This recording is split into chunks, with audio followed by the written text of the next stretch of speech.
आज हम बात करने वाले हैं 2024 में रिलीज हुई हॉरर थ्रिलर फिल्म स्माइल 2 की, जो 2022 में आई सुपरहिट हॉरर फिल्म स्माइल का सीक्वल है। इस फिल्म का निर्देशन पार्कर फिन ने किया है और यह पहले भाग की कहानी को आगे बढ़ाती है। फिल्म की कहानी एक नई मुख्य पात्र स्काई राइली के इर्द गिर्द घूमती है, जो एक मशहूर पॉप स्टार है, लेकिन अचानक उसे अजीब घटनाओं का सामना करना पड़ता है।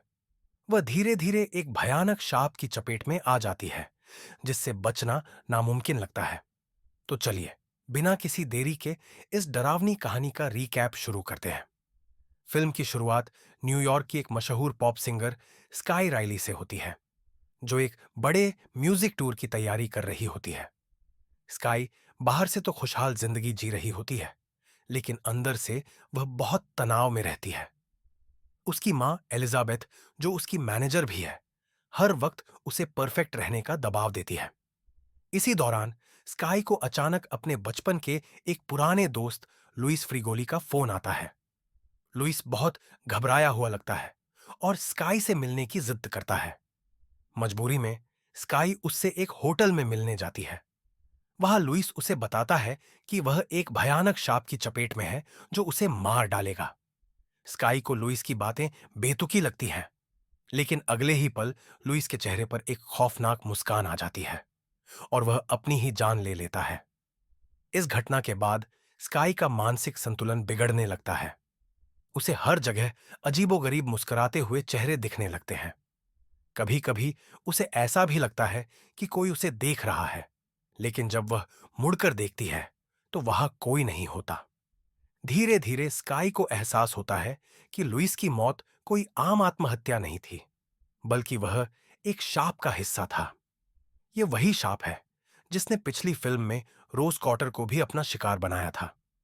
स्काई अपने पुराने दोस्त जोएल से मदद मांगती है, जो एक पत्रकार है और इस शाप की तह तक जाने की कोशिश कर रहा होता है।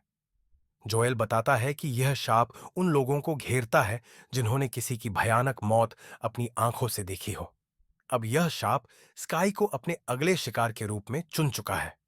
स्काई को पता चलता है कि इस शाप से बचने का एक ही तरीका है, या तो किसी और के सामने एक भीषण हत्या कर दी जाए जिससे शाप उस व्यक्ति पर चला जाए, या फिर इसका सामना कर इसे हमेशा के लिए खत्म किया जाए।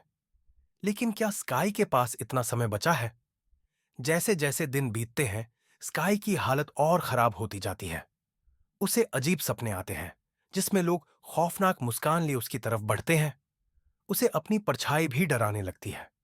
एक दिन जब स्काई एक लाइव शो कर रही होती है, उसे अचानक दर्शकों में लुइस नजर आता है, जो खौफनाक तरीके से मुस्कुरा रहा होता है। घबराहट में वह स्टेज पर ही बेहोश हो जाती है। अब उसकी मैनेजर और बाकी लोग भी सोचने लगते हैं कि शायद स्काई मानसिक रूप से बीमार हो रही है। स्काई अब पूरी तरह से समझ चुकी होती है कि उसे इस शाप से बचने के लिए कुछ करना ही होगा। वह जोएल के साथ मिलकर उन सभी मामलों की जांच करती है जहां लोग इस शाप के शिकार हुए थे। उसे एक पुराना रिकॉर्ड मिलता है, जिसमें पता चलता है कि कोई भी इस शाप से जिंदा नहीं बच पाया है।